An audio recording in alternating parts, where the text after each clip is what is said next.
ನಿನ್ನೆ ದಿನ ಕರ್ನಾಟಕ ರಾಜ್ಯ ಸರ್ಕಾರ 6 ಜನ ನಕ್ಸಲೀಯರು ಶರಣಾಗತರಾಗಿದ್ದಾರೆ. ಅವರು ಕಾಡಿನಿಂದ ನಾಡಿಗೆ ಬರ್ತಾ ಇದ್ದಾರೆ. ಅವರಿಗೆ ಸುಸೂತ್ರವಾಗಿರ್ತಕ್ಕಂಥ ಜೀವನವನ್ನು ನಡೆಸೋದಕ್ಕೆ ಎಲ್ಲ ಆಶ್ರಯಗಳನ್ನು ನಾವು ಕೊಡ್ತೇವೆ ಅಂಥೇಳಿ ಮುಖ್ಯಮಂತ್ರಿಗಳು ವಾಗ್ದಾನವನ್ನು ಮಾಡಿದ್ದಾರೆ. ಇದ್ರ ಬಗ್ಗೆ ನಮ್ಮ ಭಾರತೀಯ ಜನತಾ ಪಾರ್ಟಿದು ಯಾವುದೇ ತಕರಾರಿಲ್ಲ. ಯಾಕೆಂತ ಹೇಳಿದರೆ ಭಾರತೀಯ ಜನತಾ ಪಾರ್ಟಿ ಮತ್ತು ನಮ್ಮ ಪರಿವಾರದ ಸಂಘಟನೆಗಳು ನಕ್ಸಲೀಯರನ್ನು ಭಯೋತ್ಪಾದಕತೆಯನ್ನು ನೆಲಸಮ ಮಾಡುವವರೆಗೆ ನಾವು ವಿರಮಿಸೋದಿಲ್ಲ ಅಂತೇಳಿ ಆಂದೋಲನವನ್ನು ಮಾಡಿರ್ತಕ್ಕಂಥದ್ದು ನಮ್ಮ ಸಂಘಟನೆಗಳು, ನಮ್ಮ ಪಾರ್ಟಿ. ಆದ್ದರಿಂದ ನಿನ್ನೆ 6 ಜನ ಏನು ನಕ್ಸಲೀಯರು ಶರಣಾಗತರಾಗಿದ್ದಾರೆ, ನಾವು ನಕ್ಸಲೀಯರಾಗಿ ಉಳಿಯೋದಿಲ್ಲ, ಸಾಮಾನ್ಯ ನಾಗರಿಕರಾಗ್ತೇವೆ ಅಂತೇನು ಹೇಳಿ ಬಂದಿದ್ದಾರೆ. ಅದಕ್ಕೆ ನಾವು ಸ್ವಾಗತವನ್ನು ಮಾಡ್ತೇವೆ. ಆದರೆ ಸರ್ಕಾರಕ್ಕೆ ಕೆಲವು ಪ್ರಶ್ನೆಗಳನ್ನು ನಾನು ಕೇಳ್ತೇನೆ. ಈ 6 ಜನ ಕೆಲವರು ಡಿಗ್ರಿ ಮಾಡಿರ್ಬೋದು, ಕೆಲವರು 6ನೇ ಕ್ಲಾಸು, 7ನೇ ಕ್ಲಾಸು, 8ನೇ ಕ್ಲಾಸು ಓದಿದ್ದಾರೆ.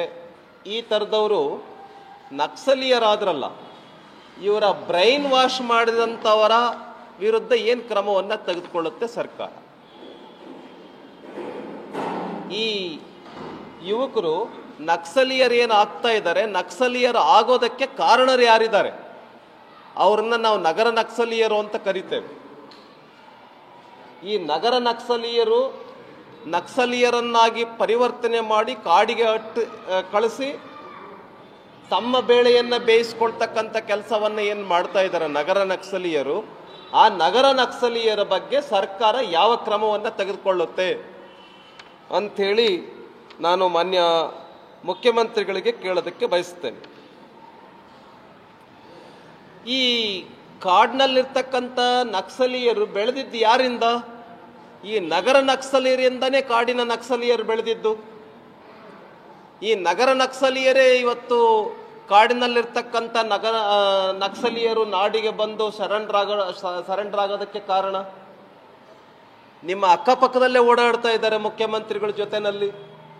ಆ ಅರ್ಬನ್ ನಕ್ಸಲೈಟ್ಸ್ ಬಗ್ಗೆ ಸರ್ಕಾರ ಯಾವ ಕ್ರಮವನ್ನು ತೆಗೆದುಕೊಳ್ಳುತ್ತೆ ಅಂತೇಳಿ ನಾನು ಈ ಸಂದರ್ಭದಲ್ಲಿ ಹೇಳೋದಕ್ಕೆ ಬಯಸ್ತೇನೆ. ಮತ್ತೊಂದು ಪ್ರಶ್ನೆಯನ್ನು ಕೇಳ್ತೇನೆ. ಅವ್ರ ಕೋವಿಯನ್ನು ಹಿಡಿಯೋದಕ್ಕೆ, ಗನ್ನನ್ನು ಹಿಡಿಯೋದಕ್ಕೆ ಅವರಿಗೆ ಹಣದ ಆಶ್ರಯವನ್ನು ಕೊಟ್ಟಂಥವ್ರು ಯಾರು? ಅವ್ರಿಗೆ ಟ್ರೈನಿಂಗ್ ಕೊಟ್ಟಂಥವ್ರು ಯಾರು? ಅವ್ರಿಗೆ ಬ್ರೈನ್ ವಾಶ್ ಮಾಡಿದಂಥವ್ರು ಯಾರು? ಕಾಡಿನಲ್ಲಿ ಎಲ್ಲ ಸಲಕರಣೆಗಳನ್ನು ಕೊಟ್ಟಂಥವ್ರು ಯಾರು? ನಗರ ನಕ್ಸಲೀಯರು.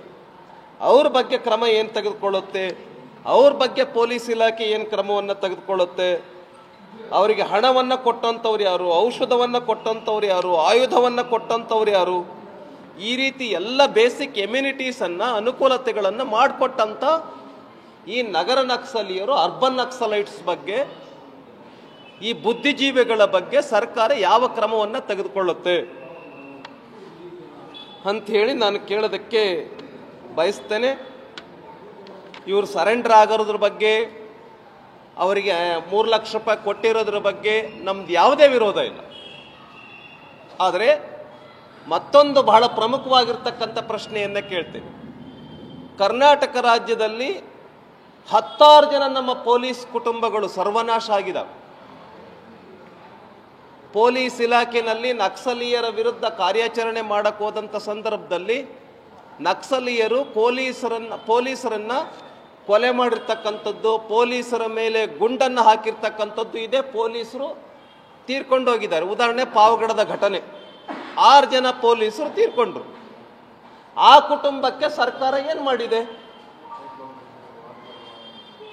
ನಕ್ಸಲೀಯರ ಶೋಷಣೆಗೆ ಒಳಗಾಗಿರ್ತಕ್ಕಂಥ, ನಕ್ಸಲೀಯರ ಕಾರ್ಯಾಚರಣೆಗೆ ಉದ್ವಸ್ತವಾಗಿರ್ತಕ್ಕಂಥ ಕುಟುಂಬಗಳೇನಿದೆ, ಆ ಕುಟುಂಬಗಳ ಬಗ್ಗೆ ಸರ್ಕಾರ ಏನು ಕ್ರಮವನ್ನು, ಏನು ಸಹಾಯವನ್ನು ಸರ್ಕಾರ ತೆಗೆದುಕೊಂಡಿದೆ ಅನ್ನೋದನ್ನು ನಾನು ಹೇಳ್ತೇನೆ.